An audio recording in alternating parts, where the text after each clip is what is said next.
How's it going, everyone? This is Kevin. Today I want to bring along with me to show you how I color grade and match my footage between my DJI Mavic Air 2, Sony A7S III, and the A7 IV. So let's jump right into it.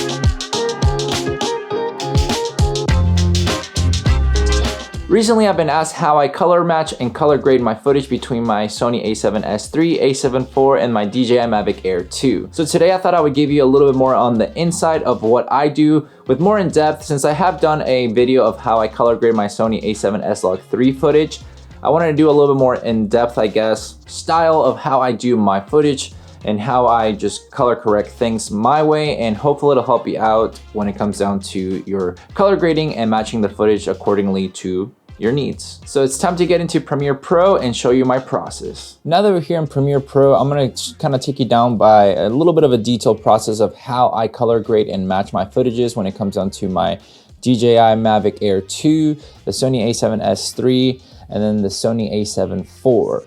So the first clip right here is a DJI, and then this one is, I believe, yeah, the Sony A7S III, and then this one is shot with the Sony A7 IV at 4K 60 crop. This one was at 120. And I think it would just be perfect to just use these clips from a video that I did that people were asking me about it, and some of the people that have seen me use my drone want to just started asking me how I match everything together so that it looks a little bit more seamless. So I'm going to go with my setup and how I do everything, and hopefully it'll help you out. So the first thing I do obviously is select my clips that I want. I add some adjustment layers, so I add 2, sometimes 3. So today we're gonna do, I guess we'll do 3, because I'm gonna do my basic adjustments onto the top of this first layer, because usually I do it on the footage itself, just because individually it's just a lot easier to do faster. But because I wanna show you a little bit of the before and afters, it'll just make a lot more sense. So on the second adjustment layer, which would theoretically be where I put my, I guess, like a Rec 709 conversion LUT, whether it's for the DJI or for the Sony ones. I'm just gonna duplicate these real quick just to have them all ready for the next one. But anyway, so usually I go to my creative, I put right here, I'll go to the browse section. So for this one, since it is the DJI, I do use a DJI D-Log V1 like conversion LUT, I guess. And that brings it to that. And then what I personally do is probably not the most ideal way to do it. I just tend to kind of go with already adding my custom LUT that I've made for myself and just add it on top of it just to see how it starts looking. From there, I kind of start adding a little bit of, what I want to add to the shot itself. Do I want to like lower the whites a little bit, maybe bring down the shadows, or if I want to reset it all. Sometimes I start with the color wheels. So for this one, I'm actually going to start with the color wheels because I want to kind of bring down the midtones and add a little bit more of that kind of like contrasty push to it. Bring that up. A lot of the times you can use your lumetri scopes if you want to. That's another way to kind of see what's happening, because you want to have obviously your blacks kind of go down. For me, I don't 100% just go off of this. I kind of go by like what it looks like on the screen.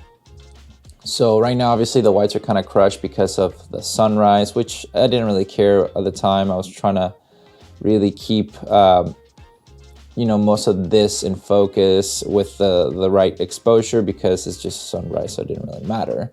But from there, I kind of see that I like what I'm seeing already. So I'm going to go now to basic corrections and start kind of bringing the exposure a little bit. I like to bring down the highlights and then the whites a little bit here. Maybe add a little bit of warmth to it since it was, sunrise. That should be about pretty good. Because if I start taking the LUT out, then this, and then my corrections, that's basically how it starts looking right there. So after I'm kind of happy with that, I'm gonna go over to my A7S III footage. Same thing, I'll go to the middle one to add my custom, I use this Rec 709 custom like S-Log 3 LUT that I got from Becky and Chris. I've noticed that it's done pretty well. I used to have a Sony one, which they kind of all do pretty well. I had just already bought this one for my Sony A7 III because the S-Log 2 footage was not the most ideal, but now with this one, I just kind of kept it because it worked out. Same thing right now. Actually, I'm just going to do this because it's going to make my life easier. I'm just gonna duplicate the layer that already has my custom LUT because I'm too lazy like that. So now if I, turn this off, the colors are there. So if I go back, you kind of start seeing that they're starting to match. So now I'll go to my adjustment layer to do my basic corrections that I want to kind of add back more stuff. So I'll start bringing back the midtones, maybe a little bit. No, actually I want to lift the shadows just ever so slightly. And let's bring that up right about there. Let's add a little bit of contrast to this shot. Maybe bring down the whites, the highlights, bring up that. Maybe a little bit of the, and we're gonna add some warmth to it. Sometimes I use this little thing and go to like a white spot and see how it does it. If I like it, I'll keep it. If not, I'll be like, oh, you know what? Maybe I'll add this back. Another thing that I like to do for my skin tones, which I might add a little bit of a clip where you have more of my face to show you what I actually do in a second. But for the most part, I go to the HSL secondary. I go with the plus little drop tool and start selecting my skin and hold it down. Because then I'll click this little bad boy and I'll start showing you what it's selecting. So I want to select as much of my skin tones as possible. And I see that it's like obviously selecting other stuff, but then I just kind of denoise and blur it like to the max just so it doesn't affect it. But I want my skin tone to be a little bit more, not orangey, but in the sense of warm, because I'm actually kind of tan. So there you go. That's just basically how, I know I kind of see, I'm outside all the time, so that's just kind of the scenario. But anyways, that's kind of fairly it. This one just starts kind of piecing together. So like if I move it closer so you can see them back to back, it starts, blending in more together. And there you go. So now for these little duckies, I'm gonna move it over just as well, because we'll take this one off. Well, we can take that one off because this one, it'll be the same. That one is just basically the same Rec 709 because they're all Sony for like S-Log3. So now I have my footage with, if I take away the Rec 709, that's the out of the camera, Rec 709, my LUT, and then my adjustment layer that I'm gonna be adjusting like the basic corrections, just to kind of see what I can get. These ducks are a little bit gray, so might be able to use that, but you know what? Sometimes I personally want to add my own warmth to it because I usually try to keep them as even as possible here, but depending on the shot itself, I tend to adjust the warmth or the coolness to what I like, not always go by the lumetri scopes because it just honestly depends on my mood. That's just how I personally do it, so it doesn't mean it's the best way, but it's just, it is what it is. And honestly, one thing that, probably will get hate on, but if I'm in a crunch of time and I need to develop or like put stuff out, I sometimes hit the auto and see what this does. And then I'll just go, okay, you know what? I'm gonna introduce back the exposure because I don't want it to be that dark.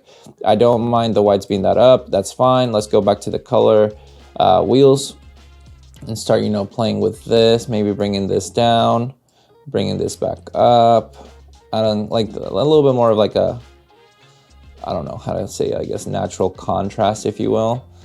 And that's pretty much it. Maybe I'll add a little bit more warmth because, like I said, sunrise for that part of that video, I remember it was being in the sunrise. So if I play all of it, back to back to see how it's, looking, it'll show you the kind of, togetherness of the footage and, pieces together so that the color grade just matches together. And that's the ultimate goal when it comes down to using these different type of cameras.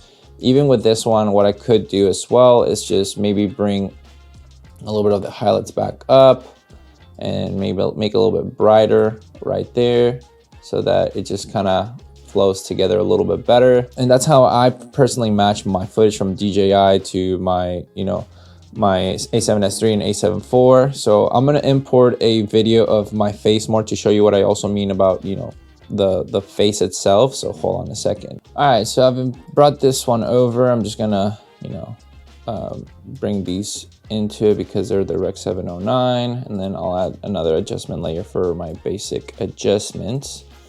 But if I start taking things out, that's how it looks. Well, there we go. Let me move that so I don't look like, you know, bad. Rec 709, and then my personal LUT. And then let's go do some adjustments. I'll just start kind of bringing this down a little bit maybe. And it should be good.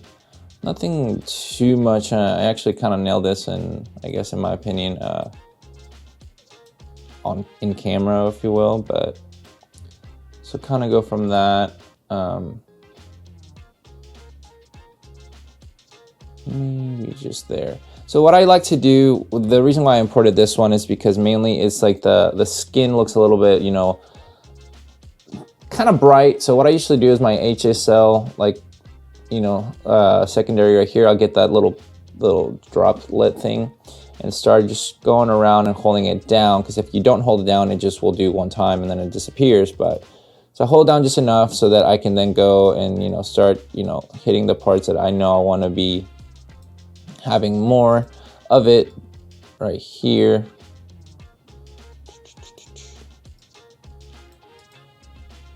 And then if it's not getting it, I'll just kind of start, you know, bringing this with it.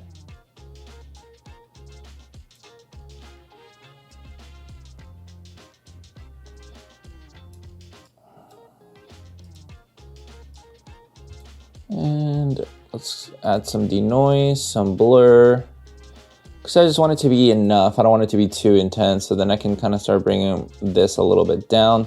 See how it's already bringing that up? So like if I take that away, it just adds a little bit more to it. And then I can add a little bit of warmth to it, maybe a little bit of the tint. Because then from there, I can show you the before and after. So see, that's like a big adjustment in my opinion already. So that kind of goes with that, but that's something that I will leave it just like that. So if I play everything back, I'm gonna do it without any of the adjustments first, just so that you can see what it looks like, and then kind of show you the color correction with the Rec 709 to the LUT, and then go from the adjustments and everything like that. So.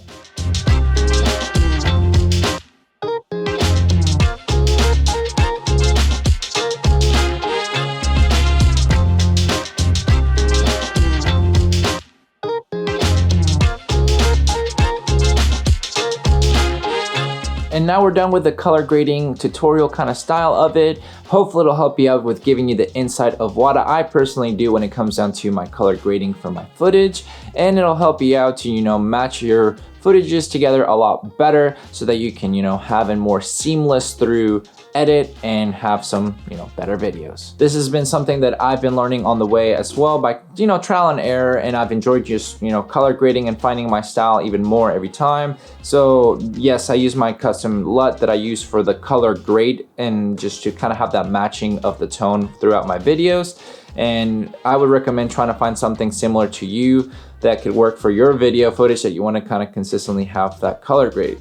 Eventually, I will probably put these LUTs for sale once I kind of feel, I guess, comfortable with, you know, putting out the product that I want to put out for you guys to have. And that way it'll help out with this channel to keep growing and funding it in a different way, besides the views that I get from you guys as a thank you. You know, give you something back with a LUT. You know, if you buy it, you get a little bit of a goodie kind of thing. And eventually probably do some presets too, since I've been asked about that. But for now, this is how I do it, and eventually I'll be, I guess, giving you an option on how to purchase these LUTs and presets as well.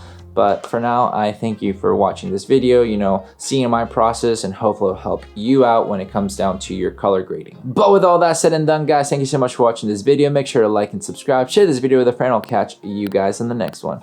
See ya.